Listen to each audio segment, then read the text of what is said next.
Le président de la Haute Autorité de la Transition Indira Duen a procédé ce jour à la remise des tenues à l'endroit des forces armées et de la police nationale.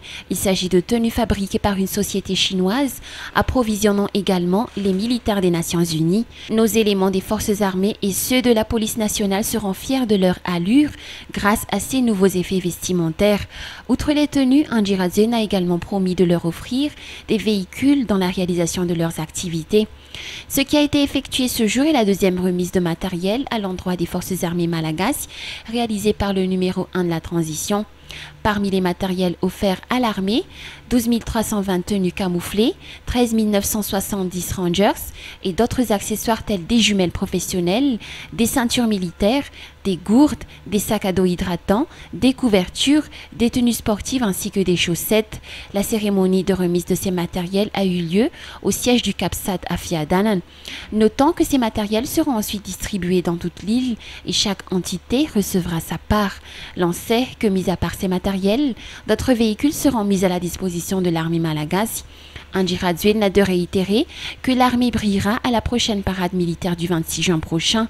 54 et 20 camions seront octroyés à cet effet. Cette remise de matériel tombe à point nommé car le manque de véhicules et de matériel se fait déjà sentir auprès de l'armée malagasy. Cela entrant dans le cadre de la promesse qu'il a faite auparavant, celle de redorer le blason de l'armée malagasy et la mettre à la place qu'elle mérite. Il appartiendra au ministre des Forces armées de réaliser la distribution de ces matériels.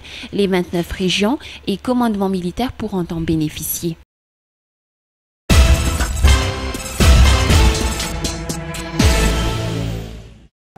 L'élargissement du Parlement de transition est incontournable, a affirmé le président du Congrès de la transition, Rajnevu Anjianatwanj, ce jour. Toutefois, les diverses tâches qui incombent à cette institution ne peuvent pas attendre le processus de cet élargissement, a-t-il continué.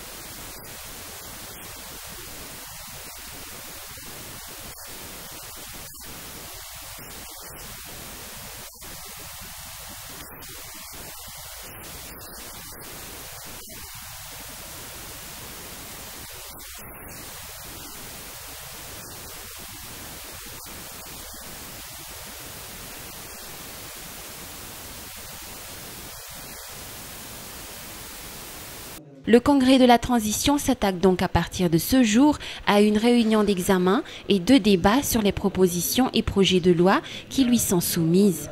Une réunion qui serait mouvementée selon les analyses des politologues, étant donné que cette institution doit discuter des mesures d'apaisement prévues par la feuille de route et des dispositions relatives à la préparation des élections, sans oublier les problèmes internes du dit Congrès après les rumeurs de destitution de son président. Parmi les textes à examiner,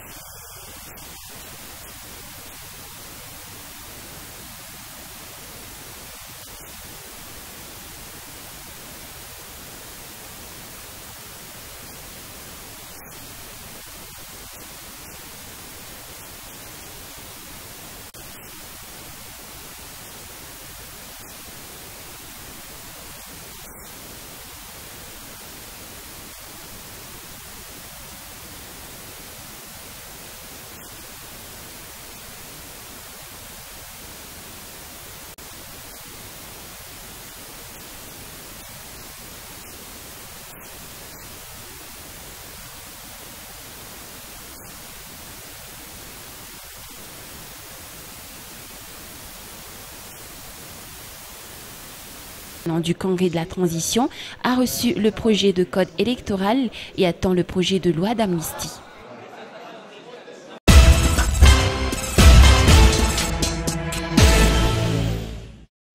Y a-t-il une liberté de la presse à Madagascar? Telle est la question qui se pose en cette journée internationale de la liberté de la presse. Pour les journalistes en exercice, L'existence sur le marché de plusieurs journaux démontre bel et bien que de la liberté d'expression, d'information ainsi que de la presse s'aperçoivent à Madagascar et que nul ne peut l'ignorer. Une liberté soumise toutefois à une certaine limite, celle de l'autocensure. Pour Harry Laurent Rahadzasson, un journaliste de renom devenu ministre de la Communication au sein du gouvernement d'Union nationale, la célébration chaque année de la Journée internationale de la liberté de la presse prouve que le respect de cette liberté n'est pas encore parfait dans le monde. À Madagascar, l'absence ou la caducité du texte régissant la communication se trouve comme un point négatif de plus. Sur ce sujet, le ministre de la Communication d'ajouter qu'il s'attacherait avec ses proches collaborateurs d'élaborer dans les plus brefs délais le futur code de la communication. Un code qui mettra en exergue la dépénalisation des délits de presse. Cette journée internationale de la liberté de la presse a été célébrée par diverses manifestations qui ont commencé par une conférence-débat organisée à l'École supérieure de la communication du Collège Saint-Michel-à-Parbé par le Club des journalistes doyens et le Comité d'organisation provisoire de la presse, puis par l'inauguration de la stèle de l'OJM à Analakil et par la retrouvaille des journalistes au Batu Beach à Mbomanamboul.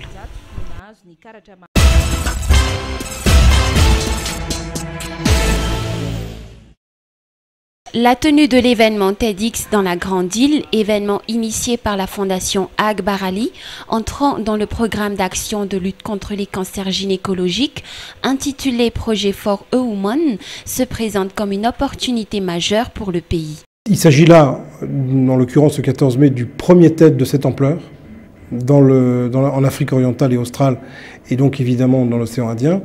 Alors c'est une occasion unique pour Madagascar de bien se faire connaître et donc de valoriser la destination malgache à travers le monde, puisque je rappelle quand même qu'on va accueillir au sein du centre de conférence internationale d'IVAT près de 700 personnes, c'est à peu près le nombre de personnes attendues.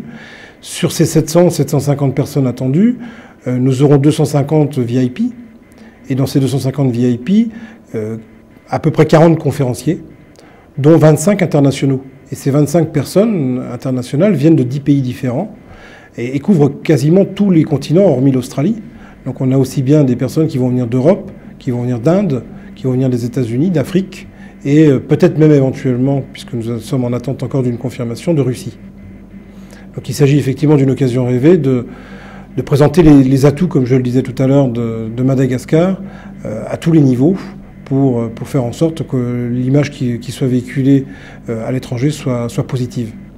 Point fort de cet événement, la participation de quelques artistes, de façon à ce que la sensibilisation de la lutte contre le cancer soit une affaire de tous et pour que les mesures préventives soient facilement acquises par tout un chacun.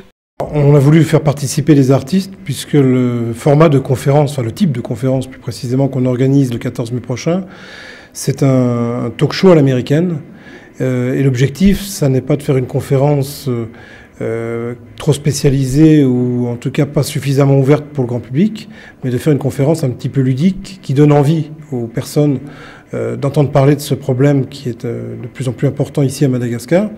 Et donc l'idée d'avoir des artistes, c'est que ça correspond tout à fait à l'esprit du TED qui existe aux États-Unis depuis 1984 et qui permet à la fois d'avoir des présentations qui ne soient pas des présentations classiques comme on a l'habitude de les voir dans les conférences, mais des présentations dynamiques qui donnent envie de réfléchir ensemble sur ce problème et en alternance avec des artistes qui vont, je dirais, égayer un petit peu la journée. Cet événement a deux objectifs principaux, celui d'amasser des fonds en sensibilisant les donateurs étrangers qui ont la possibilité de venir en aide à la Grande Île, mais également de faire découvrir Madagascar à l'international à travers plusieurs domaines.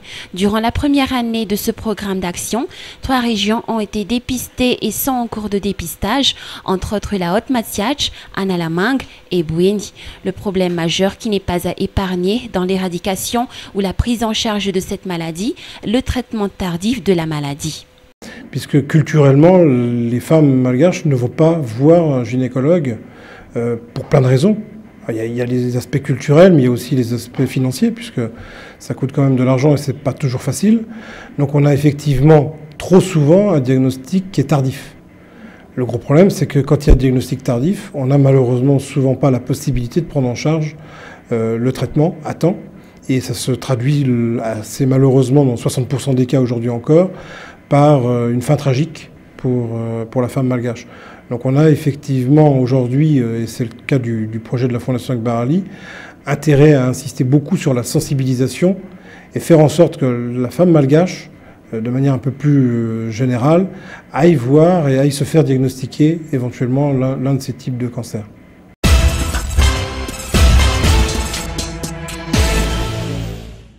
La carte bleue spéciale anciens combattants, leur permettant de réaliser leurs achats dans les points de vente Senamouj à Mujamang, sont actuellement fonctionnels. Ils peuvent pareillement se faire soigner et effectuer des contrôles sanitaires périodiques au sein de plusieurs centres médicaux. Ces mesures ont été réalisées selon la promesse faite par le président de la Haute Autorité de la Transition Andji Rajoelina durant la commémoration de l'insurrection du 29 mars 1947 tenue dernièrement, mesure que pourront bénéficier tous les anciens combattants de l'île. 351 cartes bleues ont été distribuées hier à Mujamang de façon à mettre en place une organisation précise lors de l'achat et lors de la distribution des vivres, notant que Mujamang a été choisi pour recevoir en premier lieu cette carte bleue destinée aux anciens combattants de 1947 selon les responsables, car ce district a été le terrain des massacres qui ont eu lieu à l'époque. Ces anciens combattants pourront alors effectuer leurs achats chaque premier lundi du mois. Ces cartes bleues donneront également la chance aux anciens combattants de suivre leur état de santé auprès des 40 centres de santé de base mis à leur disposition, toujours selon les promesses présidentielles. Pour certains de ces anciens combattants qui n'ont pas encore reçu leur carte bleue hier, ils pourront obtenir les leurs le premier lundi du mois prochain.